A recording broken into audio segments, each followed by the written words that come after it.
की को स्वीकृत सहायता राशि 1 लाख रुपए के चेक देकर राज्य सरकार की ओर से आर्थिक सहायता प्रदान की है।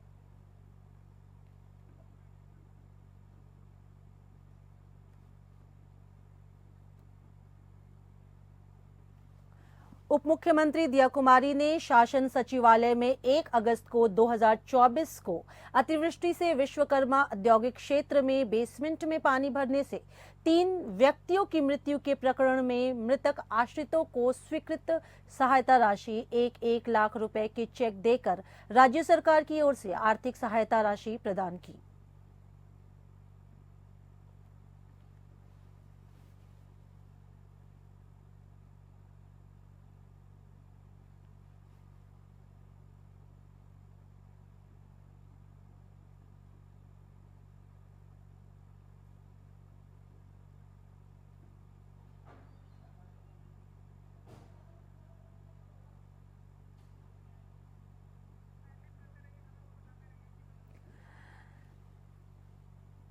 जी, तो अतिवृष्टि से ये जो विश्वकर्मा औद्योगिक क्षेत्र के बेसमेंट में जो पानी भरा था, इसमें 3 व्यक्ति की मौत की पुष्टि हुई है और इसमें सरकार ने मृतक के परिजनों को 1 लाख की सहायता राशि प्रदान की है। जी,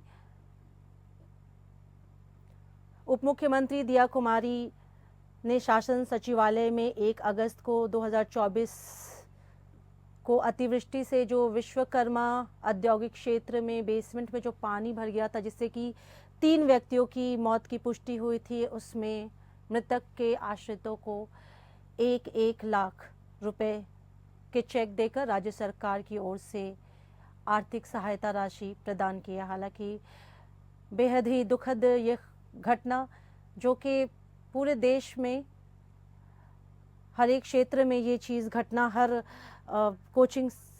जी, हमारे साथ मनोहर सिंह फोन लाइन पर जुड़ चुके हैं ज़्यादा जानकारी के साथ। आइए उनका रुख करते हैं। जी मनोहर जी। जी, विश्वकर्मा औद्योगिक क्षेत्र के बेसमेंट में जो पानी भरने से 3 व्यक्तियों की मौत हो गई है, उस पर 1 लाख की जो सहायता राशि आश्रितों को प्रदान की जा रही है, उस पर क्या अपडेट है? उनके सदस्यों की, घर के सदस्यों की क्या उनके विचार क्या हैं जो सरकार के द्वारा सहायता राशि प्रदान की गई है? देखिए, निश्चित तौर पर जिस तरह से विश्वकर्मा औद्योगिक क्षेत्र बेसमेंट में जो पानी भरा था, उसके बाद से पूरे मामले को लेकर उप मुख्यमंत्री ने पूरा गंभीरता से लिया पूरे मामले को, और इस पूरे मामले के अंदर सरकार की तरफ से सहायता राशि भी घोषित कर ली है। तो निश्चित तौर पर आने वाले टाइम के अंदर ये देखने को मिलेगा। अभी जो स्थितियां हुई है उस पर उप मुख्यमंत्री ने स्पष्ट निर्देश दिए हैं कि ये जो विषय है बहुत ही गंभीर मामला है, और इस पर कहीं न कहीं लापरवाही जो की है वो निश्चित तौर पर गलत है, और आगे से इस तरह की लापरवाही बर्दाश्त नहीं की जाएगी। जी, आगे इस पर लापरवाही बर्दाश्त नहीं की जाएगी। बहुत बहुत शुक्रिया आपका इस जानकारी के लिए। चलिए आगे बढ़ते हैं। राज्यपाल हरिभाऊ बागड़े राजकीय विमान से महाराष्ट्र में छत्रपति संभाजी नगर स्थित अपने निवास स्थान पर पहुंचे, जहां छत्रपति संभाजी नगर पहुंचने पर उनका भावभीनी स्वागत किया गया। एयरपोर्ट पर प्रशासनिक और पुलिस अधिकारियों के अलावा बड़ी संख्या में जनप्रतिनिधियों, गणमान्य जनों और स्थानीय लोगों ने उनका पुष्पगुच्छ भेंट कर अभिनंदन करते हुए भव्य अगवानी की। घर पहुंचने पर उनका पारंपरिक अंदाज में तिलक लगाकर आरती उतारकर अभिनंदन किया गया।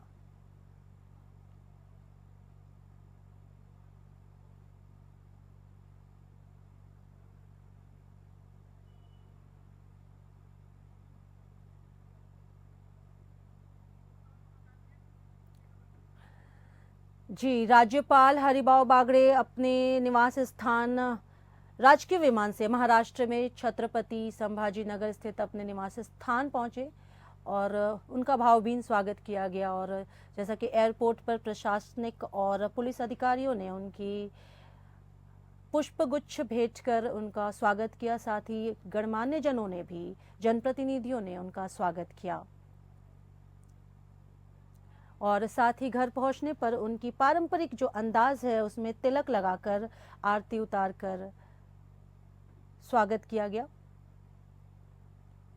राज्यपाल हरिभाऊ बागड़े राजकीय विमान से महाराष्ट्र में छत्रपति संभाजी नगर स्थित अपने निवास स्थान पर पहुंचे।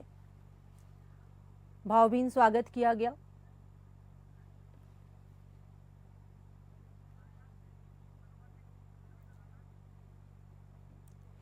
और हमारे साथ इसी खबर पर मनोहर सिंह संवाददाता सीधे जुड़े हुए हैं। आइए उनका रुख करते हैं।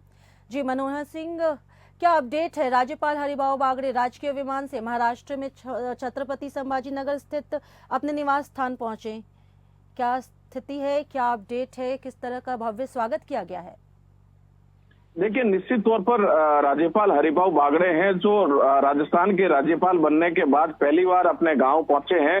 पैतृक गांव पहुंचने पर उनका जोरदार स्वागत किया गया और निश्चित तौर पर जिस तरह से छत्रपति संभाजी नगर पहुंचे और उनके बाद जिस तरह से स्वागत किया, प्रशासनिक और एयरपोर्ट पर प्रशासनिक अधिकारी भी मौजूद थे और निश्चित तौर पर उनका बहुत ही भयंकर, बहुत अच्छी तरीके से स्वागत किया गया है।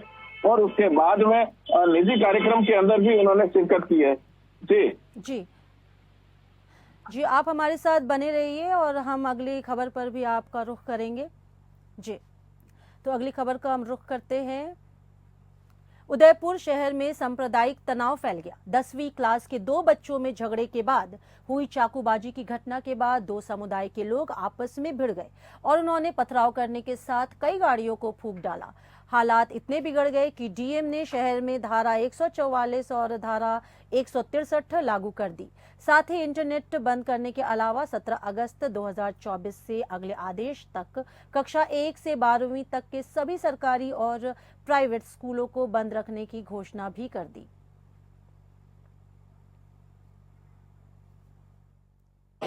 एक 2 बच्चों के बीच में चाकूबाजी की घटना घटी, जिसके बाद एक बच्चे को जांघ पे चोट लगने के बाद उसको हॉस्पिटल लाया गया। खून बहने की वजह से बच्चे को इमीडिएटली आईसीयू में एडमिट किया और अभी हमारे जो चिकित्सकों की टीम है उसे देख रही है। अभी स्थिति कंट्रोल में है, बच्चे की स्थिति भी स्टेबल है। तो मैं सभी शहरवासियों से अपील करता हूं कि अब किसी भी प्रकार की अफवाह में नहीं आए। हमारे बेस्ट डॉक्टर देख रहे हैं और जैसा कि मुझे डॉक्टर्स की टीम ने बताया कि बहुत जल्दी बच्चा रिकवर भी हो जाएगा।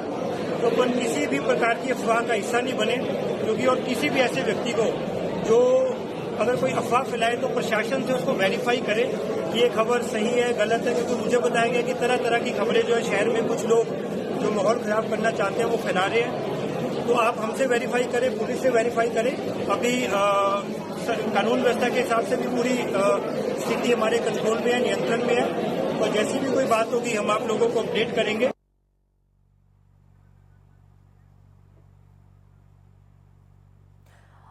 और इसी खबर पर हमारे साथ दोबारा से मनोहर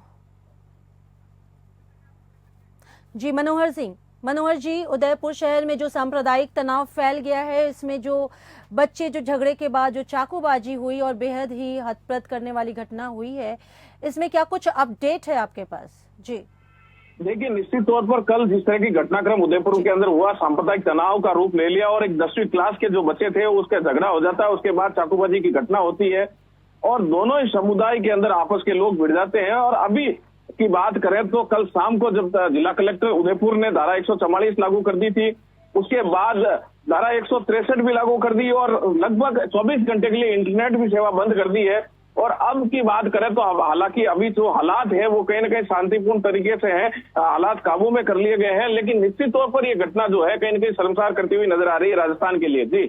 जी, परिवार वालों का क्या कहना है इस घटना पर और सरकार की क्या कदम है, पुलिस की क्या आपकी तरफ से क्या अपडेट है? निश्चित तौर पर जिस तरह की घटना हुई उसके बाद से पुलिस प्रशासन जो है लॉ एंड ऑर्डर मेंटेन करने के लिए लगे हुए हैं और उसके बाद सीएम ने भी तुरंत प्रभाव से राज्य मंत्री को तलब किया है और पूरी घटना की जानकारी ली। और राजस्थान के अंदर इस तरह की ये घटना, हालांकि इस पूरे मामले को पूर्व में जो उदयपुर में घटना हुई, कन्हैयालाल हत्याकांड हुआ था, उसको जोड़कर भी देखा जा रहा है। तो निश्चित तौर पर प्रशासन पूरी लगा हुआ है कि इस पूरे मामले के अंदर शांति का माहौल वापस कायम हो जाए और उसी प्रयास में लगे हुए हैं। जी, बहुत शुक्रिया मनोहर जी आपका इस जानकारी के साथ हमारे साथ जुड़ने के लिए। वन और पर्यावरण मंत्री संजय शर्मा उदयपुर सलूम्बर क्षेत्र के दौरे पर रहे। इस दौरान उन्होंने वन विभाग के बोटैनिकल गार्डन निर्माण का अवलोकन किया। वहीं जय संबंध अभयारण्य का निरीक्षण करते हुए पर्यावरण संवर्धन की दिशा में चल रहे प्रयासों की जानकारी ली। इस दौरान मंत्री शर्मा ने जिले में मानव और वन्य जीवों के संघर्ष की घटनाओं पर चिंता जताते हुए इनमें कमी लाने के लिए कार्य योजना तैयार करने के निर्देश दिए। शर्मा सलूम्बर के दिवंगत विधायक स्वर्गीय अमृतलाल मीणा के निवास पर पहुंचे तथा उन्हें श्रद्धासुमन अर्पित किए।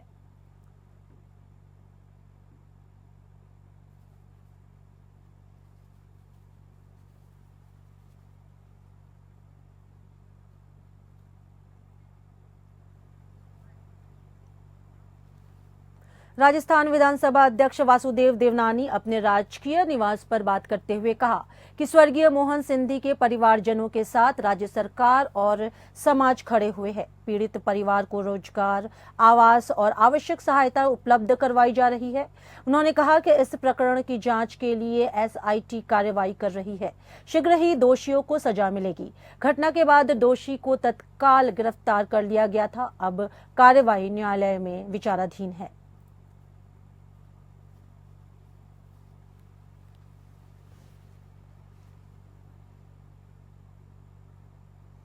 बीजेपी प्रदेश कार्यालय में पूर्व प्रधानमंत्री और भारत रत्न श्रद्धेय स्वर्गीय अटल बिहारी वाजपेयी की पुण्यतिथि पर बीजेपी पदाधिकारियों और कार्यकर्ताओं द्वारा पुष्प अर्पित कर श्रद्धांजलि अर्पित की गई। बीजेपी प्रदेश मंत्री पिंकेश पोरवाल ने कहा कि भारत रत्न श्रद्धेय अटल जी जन जन के नेता और सुशासन के आदर्श प्रतिमान के रूप में हम सभी के लिए प्रेरणा स्रोत है। राजनीति को लोकतांत्रिक मूल्यों से सुवासित करने वाले श्रद्धेय अटल जी भारतीय राजनीति के राजश्री और अजात शत्रु थे। राष्ट्र प्रथम की भावना से प्रदीप्त उनका संपूर्ण जीवन सभी जनप्रतिनिधियों के साथ आमजन के लिए एक मार्गदर्शिका है। उनकी स्मृतियां हम सभी के हृदय में सदैव जीवित रहेगी।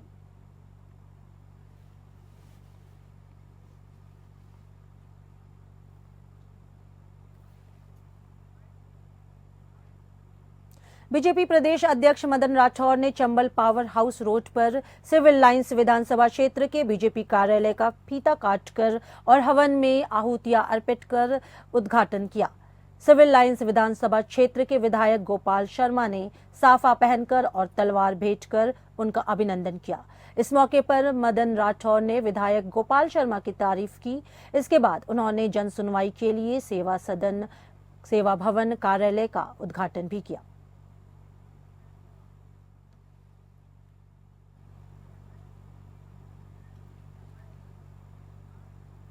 खबर हनुमानगढ़ से है, जहां जिला कलेक्टर कानाराम ने जिला स्तरीय जन सुनवाई में आमजन की फरियादों को सुना।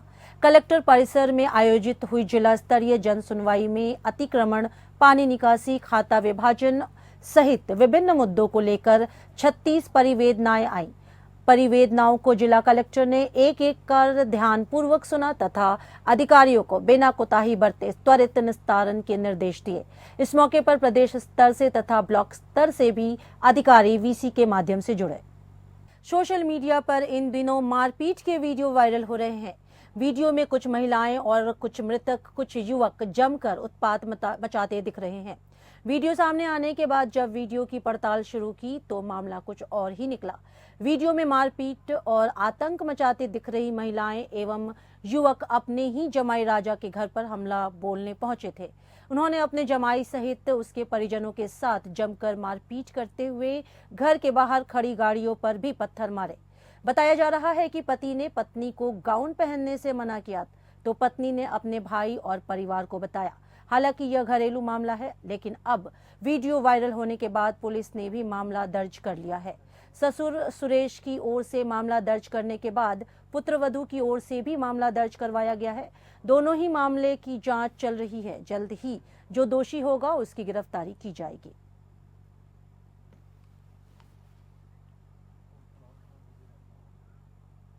कोलकाता में रेजिडेंट डॉक्टर के दुष्कर्म के बाद निर्मम हत्या के विरोध में जोधपुर में भी पिछले 3 दिनों से रेजिडेंट डॉक्टर हड़ताल पर है और अब रेजिडेंट डॉक्टर चिकित्सकों ने आपातकालीन सेवाओं का भी कार्य बहिष्कार करने के साथ ही शनिवार को उन्होंने रैली निकालकर अपना आक्रोश व्यक्त किया।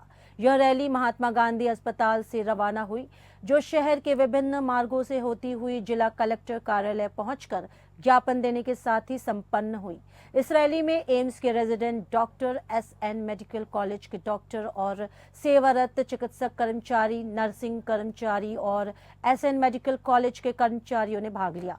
रेजिडेंट चिकित्सकों ने आपातकालीन सेवाओं का बहिष्कार कर दिया। अब अस्पताल की चिकित्सा व्यवस्था बेपटरी होने लगी है। सभी चिकित्सक देश भर में मेडिकल प्रोटेक्शन एक्ट लागू करने की मांग कर रहे हैं। साथ ही चिकित्सकों के कार्यस्थल पर पूर्ण सुरक्षा मुहैया करने की भी मांग की जा रही है। जब तक चिकित्सकों को कार्य करने के अनुकूल वातावरण नहीं मिलेगा, तब तक वह पूरी क्षमता के साथ काम नहीं कर सकता है। आज जोधपुर में, कलकत्ता में देश की बेटी की रेजिडेंट डॉक्टर्स की हत्या और बलात्कार के विरोध में प्रदर्शन किया गया। उसी के संदर्भ में जोधपुर के सारे resident doctors, all India institutes के डॉक्टर्स, सर्विस इन डॉक्टर्स और इंडियन मेडिकल एसोसिएशन और सारी प्राइवेट एसोसिएशन ने प्रदर्शन में भाग लिया। गांधी अस्पताल से ये जुलूस निकाला गया, जिसमें सरकार को त्वरित कार्रवाई के लिए आगाह किया गया है।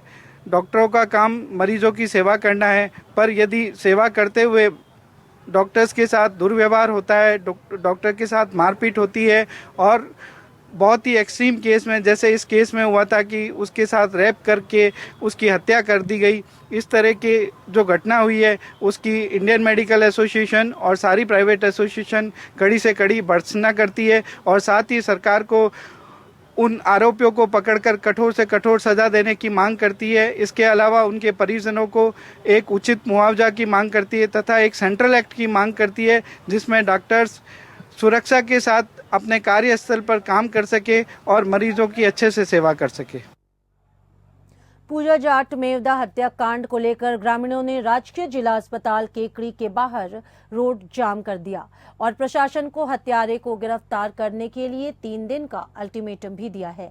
बता दें कि पूजा जाट का खेत की मेड़ पर शव मिलने और उसके सिर पर चोट के निशान होने से हत्या की आशंका जताते हुए परिजनों ने हत्या का मामला दर्ज कराया है।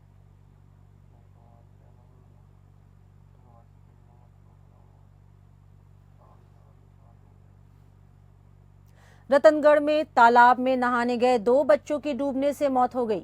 हादसे की सूचना डिग्गी के बाहर खड़े तीसरे बच्चे ने गांव में जाकर दी, जिस पर ग्रामीण मौके पर पहुंचे। सूचना मिलने पर मौके पर पहुंची पुलिस ने ग्रामीणों की मदद से दोनों के शव को डिग्गी से बाहर निकाला। यह हादसा चूरू जिले के रतनगढ़ तहसील के हंसासर गांव में हुआ। गांव के 2 बच्चों की मौत के बाद गांव में मातम और सन्नाटा पसर गया है। गमगीन माहौल में दोनों बच्चों का अंतिम संस्कार किया गया।